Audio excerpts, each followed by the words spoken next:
Hi everyone, welcome back to my channel. Today's video is an update on my Outlander read along. I am halfway through the Fiery Cross, so I will be talking about that and how I'm enjoying it so far.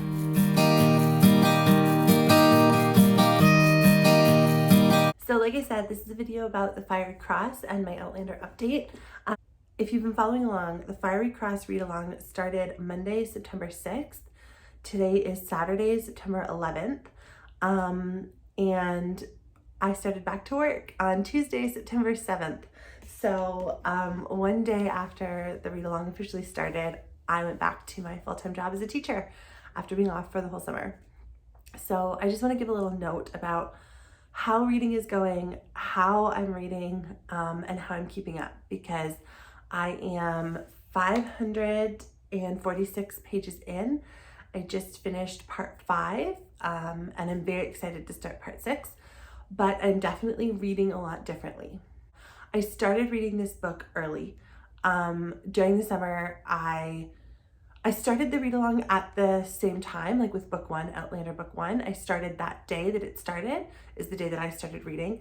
But a couple times I finished a book quite quickly, which was great because I built myself a little lead time, which is come in handy now because we are 4 or 5 days into this read along and I'm halfway through the book, which is great because the pressure is kind of off. We have until, sorry, I got my calendar here. This read along, the last day for this book, The Fiery Cross, book 5, is September 26th. So that is not next weekend, but the weekend after that. And I want to finish on time. I don't want to be behind. I want to like keep up with the read along. I just want to keep up. So yeah, so I'm filming this video today. I'm going to post it midweek next week. And hopefully by then, I'm even further into the book. Finding time to read has been difficult. I'm just going to be honest about it. I'm really, really lucky. I have a pretty simple life right now, especially during COVID. I'm not doing any, sports or like hobbies that I used to do pre-COVID. They're not on the table yet. So I have a lot of time, but I'm also really busy, and getting back into the swing of things at work. It's not only like physically more tiring, obviously, like when you're teaching from your computer, from your own house, like you don't have to get yourself to work. You don't have to walk around. You don't interact with the kids, which is the downside. But the plus side is you're just sitting on your butt all day. So when work ends, right, you're not tired. But now I'm tired. So I have to get back into like teaching shape, I kind of call it. The other part is just the mental fatigue. Like, I don't know, having been off for the summer, like I can read whenever I want. I can make my videos whenever I want. Like it's all my schedule, right? Now, obviously, like I'm at work from 8 to at least 4, and I'm certainly not getting up in the morning and doing anything. And then how much I get done at night is kind of debatable. So yeah, reading, it has been hard to find the time to read. I am really glad though that I made the commitment to do this, because I think if I hadn't made the commitment to do this read along, then this week I wouldn't have read anything. I would have been like, I'm too tired, I'm too busy, I'm not going to enjoy it, I'm just not going to bother. I'm just going to watch, an hour of trashy TV to kind of calm down at the end of the day and go to sleep. Like I'm doing the bare minimum this week. But because I kind of made this commitment, I was like, oh shoot, like I have to make sure that I set aside the time to read enough to get to a good spot so that I can kind of do an update. So that part has been really good. I'm really, really grateful. How I've been reading. I have a copy of the physical book, obviously. You will see I am on a bigger version of the book. Up till now, all my books have been really small paperbacks and super thick. This one's still super thick, but it's just bigger. I like this style for these books better. I'm not precious about my books. I treat them, they're well loved. I treat them like crap, I guess I would say. I fold it over and like hold it with one hand.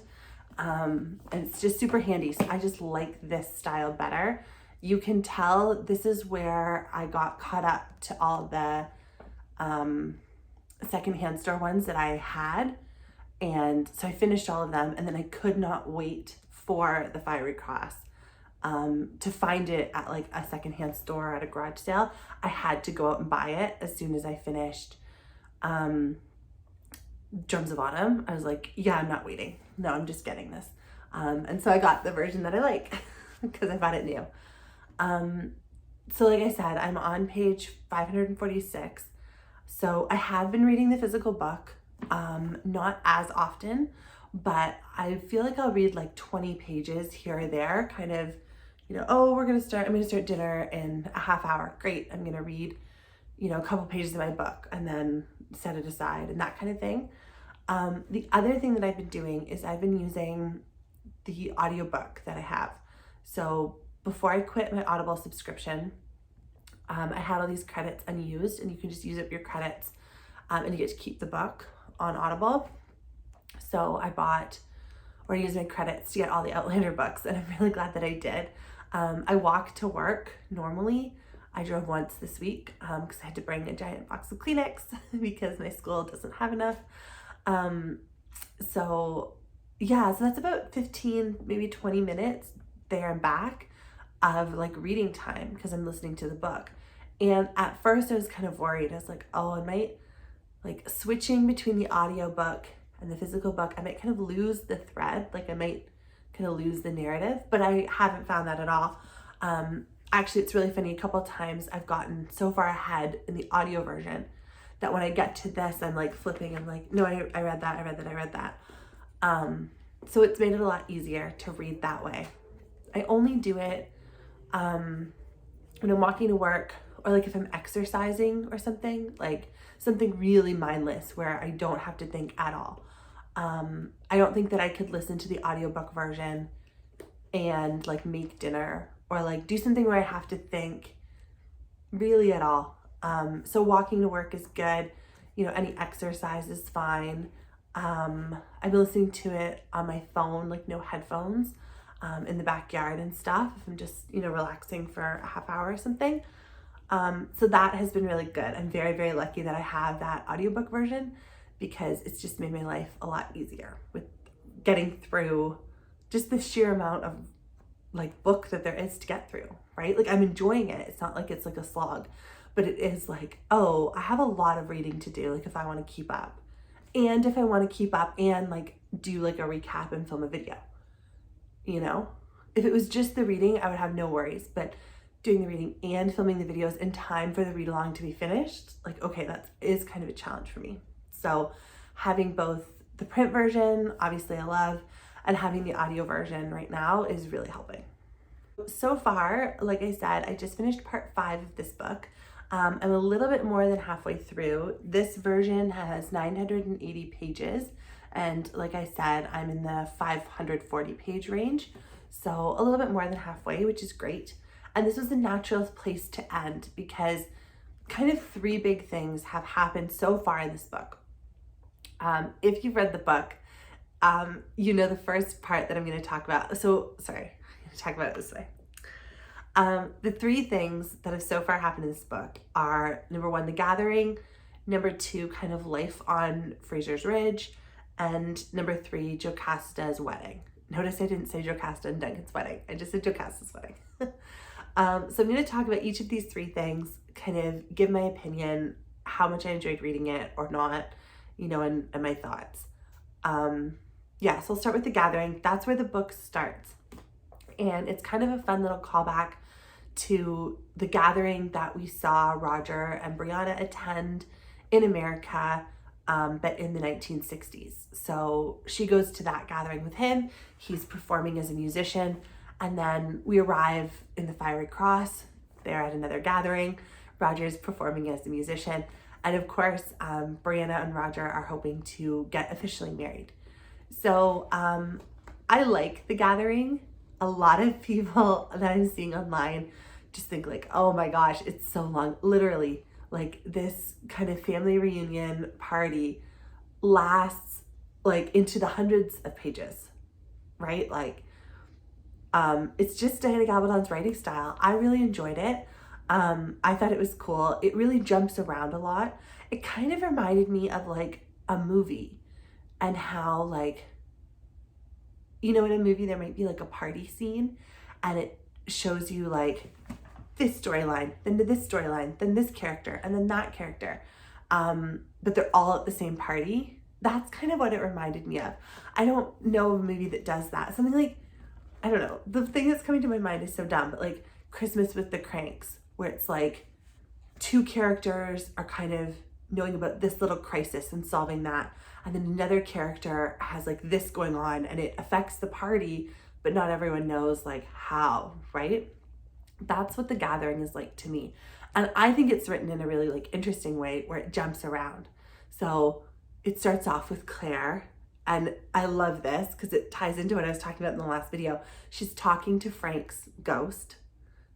The first line is so cool of this book. I woke up with the kiss of my first husband on my lips or something. And meanwhile, she's lying next to Jamie, and her rationalization is kind of like, you know, it's her daughter's wedding day. And so of course the ghost of the father who raised her, like, is kind of at this wedding, right? Like kind of in the air. Frank is kind of in the air. So you're with Claire for a little bit, and she's kind of focused on a couple of things, her daughter's wedding. She's kind of growing her medical practice. Like patients are coming to see her. They're lining up, you know, wanting her to help them, and her competitiveness with the other physicians of the time. That's kind of cool. You see a little bit of Bree and a little bit of Roger, how they're both feeling about, you know, officially getting married. They've been living like a married couple on the ridge for a couple of months. But this is really like putting that final official seal on it, which I think is important to them. And kind of, you know, they have some apprehensions about it.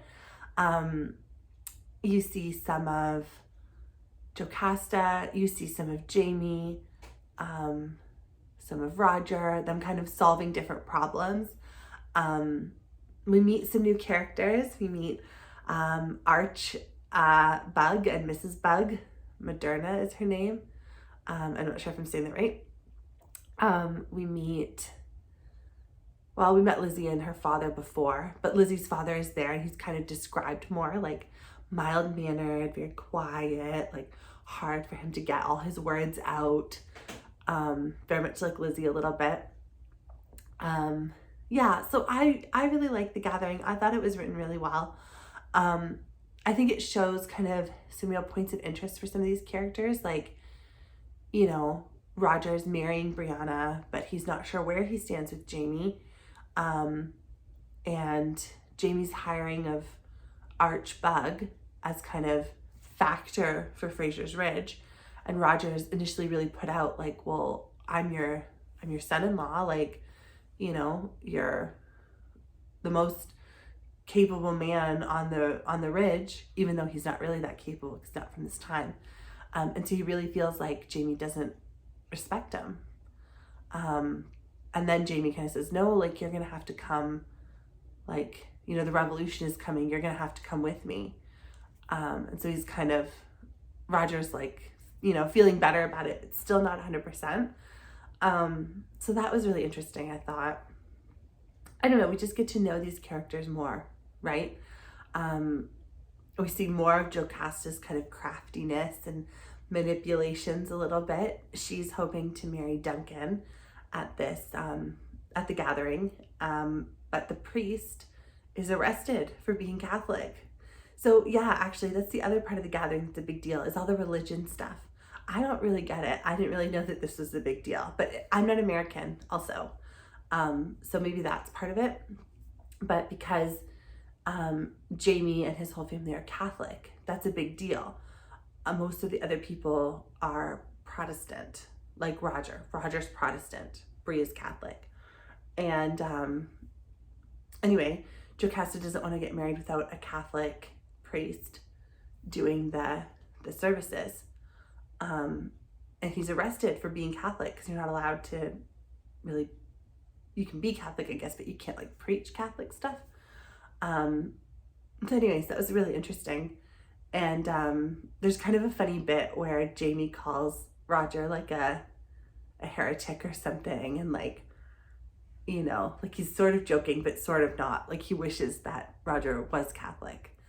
And Jamie arranges, even though the priest has been arrested and not allowed to do any like services, Jamie arranges to get all the grandchildren baptized Catholic. So Jermaine and Joan, and then Jemmy, Roger's son.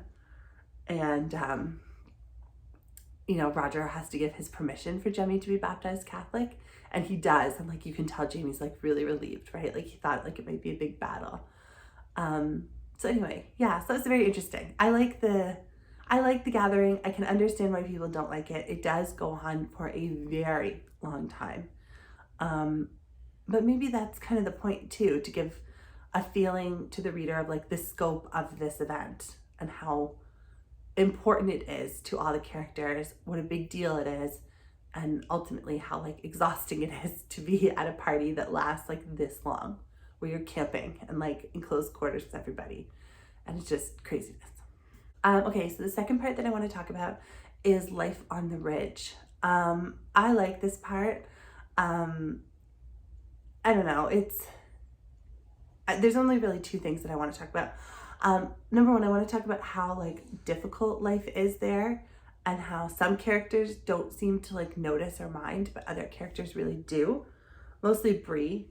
So there's this great scene where Roger comes home after so he was on the road with Claire and Jamie for like 2 or 3 weeks or something, like trying to rally men to fight for the governor.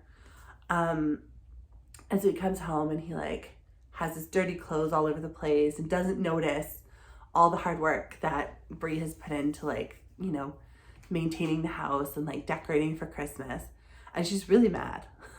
And like when she describes like how hard, like what hard labor it is to like get it ready and do it all, like I understand why she's so like ticked off with them. It's just funny because Claire never mentions this kind of hard work. Jamie and Roger don't really like complain about it, I guess, in the same way. And then Bree is also a character who's always trying to like have modern conveniences. Like already in this book, she's talking about like, well, we can get like piping, like we can get clay pipes or this kind of pipes to get like hot water and water into the house. Whereas Claire has lived in the past for much longer and has made like zero effort to do this. But Claire does use modern medical techniques, but I just feel like that's different. I don't know. I feel like Bree doesn't really have a place in the past. Like, what's her role here? Is her role like just a mom? Is her role like Jamie and Claire's daughter? I just don't know. Like, or she's an artist, right? Like she sketches and paints. I don't know. I just feel like she doesn't have a role she enjoys maybe on the ridge, because she really complains about it a lot. And then also on the ridge, we have, or I guess not on the ridge, but at home or away from home a little bit, Jamie and Claire kind of rescue Josiah and Kezzy Beardsley.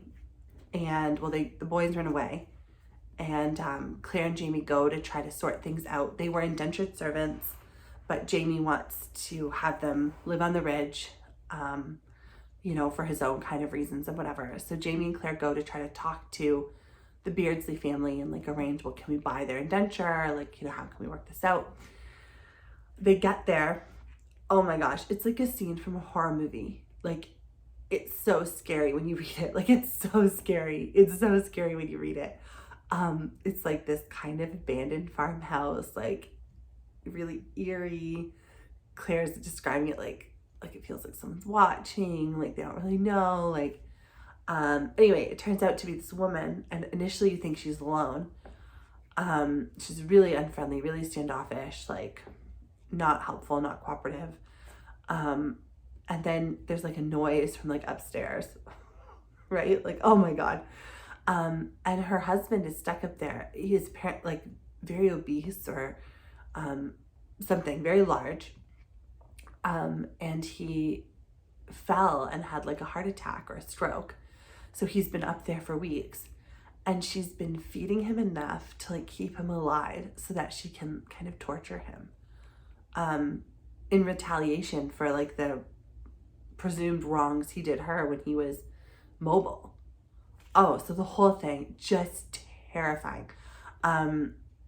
We watched this season of the show maybe this time last year. And this episode, like, it started and I was like, oh my God, Justin, it's Fanny Beardsley. And he was like, what are you talking about? Because he's read the books. I was like, this is gonna just like be terrifying. And it was super creepy. It's even creepier in the book. And then so Mr. Beardsley dies, but that's what he wants. Like, he's suffering very much. And so they take Fanny Beardsley and, okay, well, we're gonna move you to Brownsville and, the closest local community. Well, in the middle of the night, she gives birth and abandons the child with Jamie and Claire, and just disappears. So like, it's just super crazy. That part is just super crazy. And it just kind of shows again, like, they're so isolated, like, things can go terribly wrong, I think, in those situations. And clearly here they did. Luckily with Claire and Jamie, nothing like that happens, but with their neighbors, like, who knows? The thing that I'm going to talk about is the part that I just read, which is Jocasta's wedding. So again, it's written very much like The Gathering, where it's like kind of one event, but it stretches the many chapters, like many chapters, and more than 100 pages for sure, is all about Jocasta's wedding. And again, we jump from character to character. So we see a lot from Claire, we see some from Bree, we see some from Roger. We don't see much from Jamie, but we see a lot from Claire about Jamie, of course. Anyway, a bunch of wild events happen. Jocasta does manage to get married to Duncan. And I thought it was interesting. Obviously, I've read this book. I think I've read this book 2 or 3 times before. This time I took a lot of note of Claire's observations and everyone's observations about Jocasta and Duncan, like, having sex. They're older. Like, I want to say they're in their 50s, maybe 60s. But like, it seems like until the very end, like 2 days after their wedding is the first time that they ever touch at all. And he like puts his hand, like he like grabs her hand in like comfort. So I just thought that was interesting. And there's all this stuff where Duncan thinks like he can't have sex, like, and Jocasta's kind of relieved, and Claire kind of reads her expression as like relief and like satisfaction at like figuring out why he like hasn't made any, moves on her, gestures towards her, like, oh, we should, hook up. But then reading it, knowing what I know from later books, I'm like, oh no, I think there's more to it than that. So yeah, I liked the part about Jocasta's wedding. There was a lot that I wanted to just like read through really quickly. I read all of it, but this stuff with Roger and Brianna and Jemmy being sick with the croup, like, I don't care. Like, oh my gosh, like, okay, like, we don't need to all panic. Like, this child has a cough, like, like, he's going to be fine. Obviously, I know he's fine. I just was like, okay, great. Like, yeah, you're worried for your kid. Okay, move on. Like, I just wasn't interested. I was way more interested in the story of Betty. So she's a slave of Jocasta's that Claire believes drinks poison.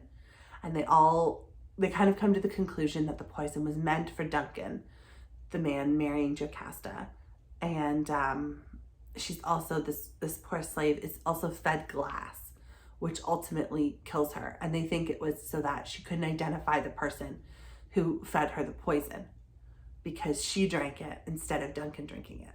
So I was just way more interested in that. There's no clear conclusion. Diana Gabaldon has said that in every one of her books, there's a murder mystery as well. I guess this is the murder mystery of this book. Who killed Betty? Intending to kill Duncan, presumably, but who killed Betty? I don't know. I don't know who it was. Even having read the next few books, I don't know who it was. So I'm going to keep paying attention. I'll see if I can solve it for you. Or for myself, I guess. I'm sure other people have solved it or think they've solved it. So yeah, I'm going to keep trying to pay attention to that, because I feel like I wasn't as interested in this thread of the story in previous readings, but this time through I am really interested. So I'm going to try to like pay attention and see if I can figure it out. Just as like a little side hobby with my reading. Yeah. So we're heading into a historical event called the War of the Regulation. Is a precursor to the Revolutionary War in America.